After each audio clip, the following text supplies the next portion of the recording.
Hello good morning नमस्कार दोस्तों, स्वागत है आपका आज के मुख्य समाचारों में। यहाँ आपको देखने को मिलेगी सुबह से शाम तक की ताज़ा खबरें, ब्रेकिंग न्यूज़ अपडेट के रूप में। तो दोस्तों, वीडियो को शुरू करने से पहले आपसे एक छोटी सी रिक्वेस्ट है, अगर आपने हमारे यूट्यूब चैनल को सब्सक्राइब नहीं किया है तो सब्सक्राइब जरूर कीजिएगा।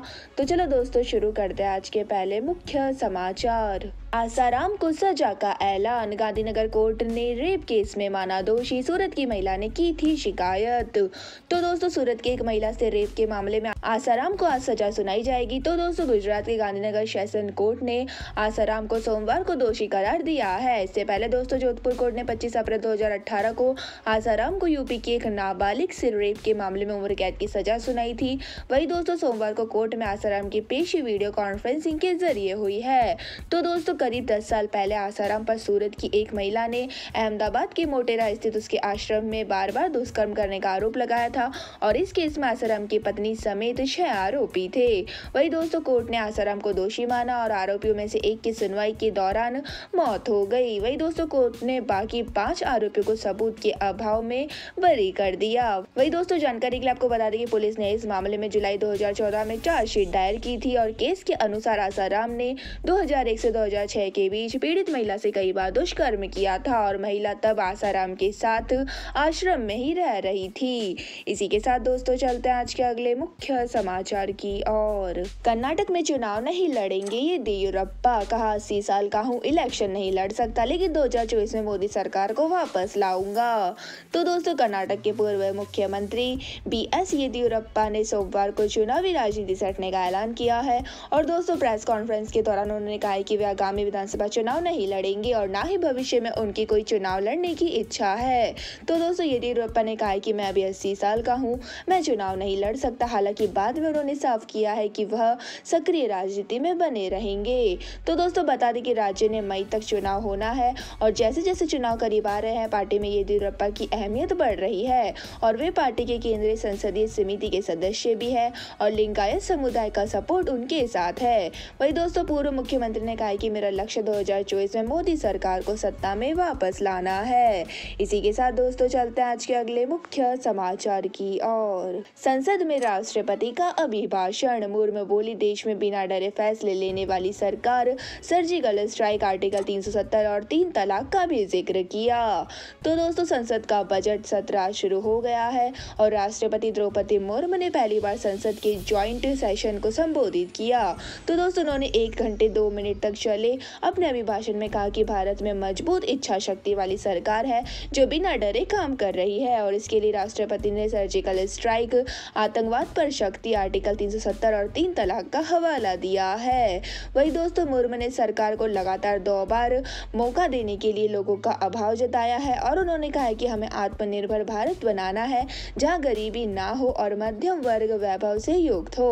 वही दोस्तों, उन्होंने यह भी कहा कि गरीबों को मुफ्त अनाज की स्कीम जारी रखने की बात कही। वही दोस्तों, मुर्मू ने रेहड़ी वालों की बात की तो 11 करोड़ छोटे किसानों की मदद के लिए 2.25 लाख करोड़ रुपए की सम्मान निधि का भी जिक्र किया है। इसी के साथ दोस्तों, चलते हैं आज के अगले मुख्य समाचार की ओर।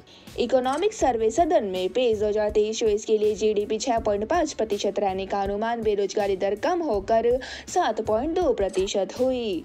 तो दोस्तों, वित्त मंत्री निर्मला सीतारमण ने मंगलवार को बजट सत्र के दौरान इकोनॉमिक सर्वे पेश किया है और दोस्तों, सर्वे में वित्त वर्ष 2023-24 के लिए GDP ग्रोथ रेट के 6.5% होने का अनुमान लगाया है और दोस्तों, यह पिछले 3 साल में सबसे धीमी ग्रोथ होगी।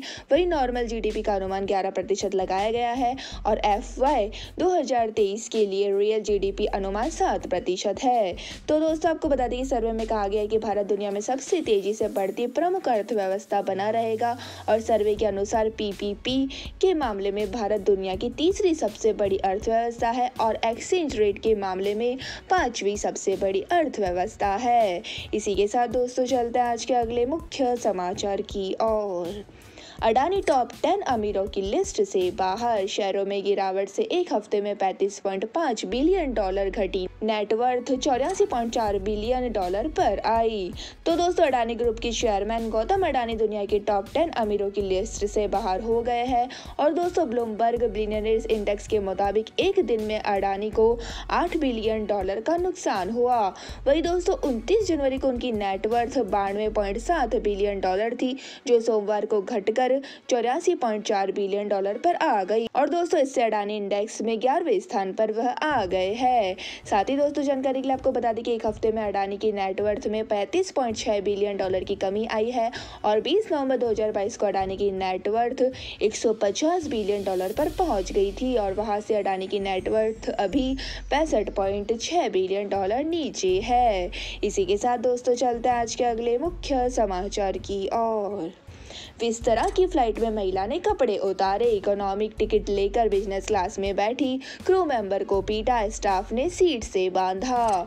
तो दोस्तों विस्तारा की फ्लाइट में एक महिला पैसेंजर ने नशे में क्रू मेंबर के साथ मारपीट की और दोस्तों इतना ही नहीं, उसने अपने कपड़े भी उतार दिए। और फ्लाइट इटली से मुंबई आ रही थी और मुंबई में फ्लाइट लैंड होते ही क्रू मेंबर की शिकायत पर आरोपी महिला को अरेस्ट कर लिया गया। तो दोस्तों पुलिस अधिकारी ने कहा कि यह घटना सोमवार की है और महिला इटली की रहने वाली है और उसका नाम पाओला पेरुशियो है और वह 25,000 रुपए का जुर्माना लगाने के बाद महिला को जमानत दे दी गई है। हालांकि दोस्तों मामले में अभी भी जांच की जा रही है। तो दोस्तों आपको जानकारी के लिए बता दें कि पुलिस ने कहा है कि महिला के पास इकोनॉमी क्लास का टिकट था, लेकिन वह बिजनेस क्लास में जाकर बैठ गई और क्रू मेंबर ने जब उसे अपनी सीट पर बैठने के लिए कहा तो वह बहस करने लगी और पीड़ित क्रू मेंबर ने बताया कि वह बदतमीजी करने लगी थी। मेरे साथ उसने मारपीट की। जब मेरी मदद के लिए दूसरा क्रू मेंबर आया तो महिला ने उसके ऊपर थूक दिया। उसके बाद वह कपड़े उतारकर इधर उधर घूमने लगी। इसी के साथ दोस्तों चलते हैं आज के अगले मुख्य समाचार की ओर। दिल्ली के न्यू उस्मानपुर में दिन दहाड़े फायरिंग। पार्किंग को लेकर दो पक्षों में कहासुनी के बाद हवा में गोलियां चली, एक गिरफ्तार। तो दोस्तों दिल्ली में पार्किंग को लेकर दिन दहाड़े फायरिंग का मामला सामने आया है और दोस्तों माना जा रहा है कि झगड़े के बाद दूसरे पक्ष को डराने के लिए फायरिंग की गई और इस घटना का एक वीडियो भी सोशल मीडिया पर वायरल हो रहा है। फिलहाल दोस्तों पुलिस ने मामला दर्ज कर लिया है और वीडियो के आधार पर एक आरोपी को भी गिरफ्तार किया गया है। तो दोस्तों 1 मिनट 22 सेकंड के वीडियो में दिख रहा है कि एक गली में दो पक्षों की लड़ाई हो रही है और इतने में एक शख्स सामने आता है और गन निकालकर फायर कर देता है। फिर एक व्यक्ति और सामने आता है और फायर करने लगता है। तो दोस्तों एक के बाद एक 4 फायर किए जाते हैं और पीछे से मारो मारो की आवाज आती है। यह घटना दोस्तों सोमवार दोपहर को न्यू उस्मानपुरा इलाके की है। इसी के साथ दोस्तों चलते हैं आज के अगले मुख्य समाचार की ओर। प्रियंका चोपड़ा ने पहली बार दिखाया बेटी का चेहरा। पिता निक का फंक्शन देखने पहुंची, फैंस बोले पापा की 2 कॉपी है मालती। तो दोस्तों प्रियंका चोपड़ा ने आखिरकार अपनी बेटी मालती मेरी चोपड़ा जॉन का चेहरा सबको दिखा दिया है। तो दोस्तों प्रियंका हाल ही में लॉस एंजल्स के एक इवेंट में शामिल हुई थी और यहाँ से उनकी बेटी के साथ कई फोटो सामने आए हैं।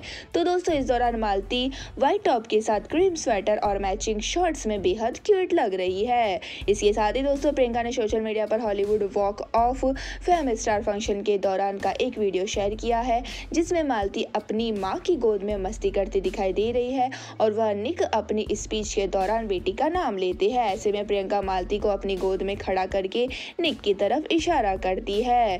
तो दोस्तों अब आपको बता दें कि इस वीडियो को देखने के बाद फैंस से लेकर सेलेब्स तक के रिएक्ट करते हुए कह रहे हैं कि मालती एकदम पिता निक की 2 कॉपी है और जहां एक ने लिखा है कि आखिरकार मालती की झलक देखने को मिली और वह बहुत क्यूट है, वही दोस्तों दूसरे ने लिखा है कि मालती निक की तरह लग रही है। इसी के साथ दोस्तों चलते हैं आज के अगले मुख्य समाचार की ओर। शाहरुख बोले पठान की रिलीज के लिए कई कॉल्स किए, कहा 4 दिन में मुश्किल से बीते 4 साल भूल गया, 540 करोड़ कमाए।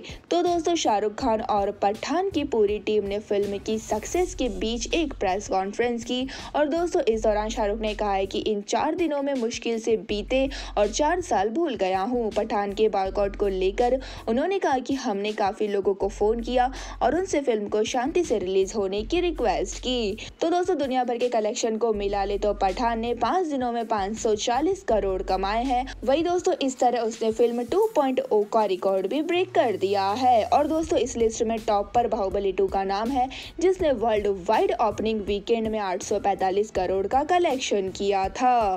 तो दोस्तों यह थे हमारे आज के मुख्य समाचार। इसके बाद दोस्तों बारी आती है आज के माइंड क्यूज क्वेश्चन की। तो दोस्तों आज का माइंड क्यूज क्वेश्चन आपकी स्क्रीन पर आ चुका है। भारत देश का राष्ट्रीय पशु कौन सा है? जी हाँ दोस्तों, अगर आप जानते हैं भारत देश का राष्ट्रीय पशु कौन सा है तो फटाफट से हमारे सवाल का जवाब दे, कमेंट्स करें और जल्दी से जीत लीजिए एक शानदार सरप्राइज गिफ्ट आइटम। धन्यवाद दोस्तों, जय हिंद।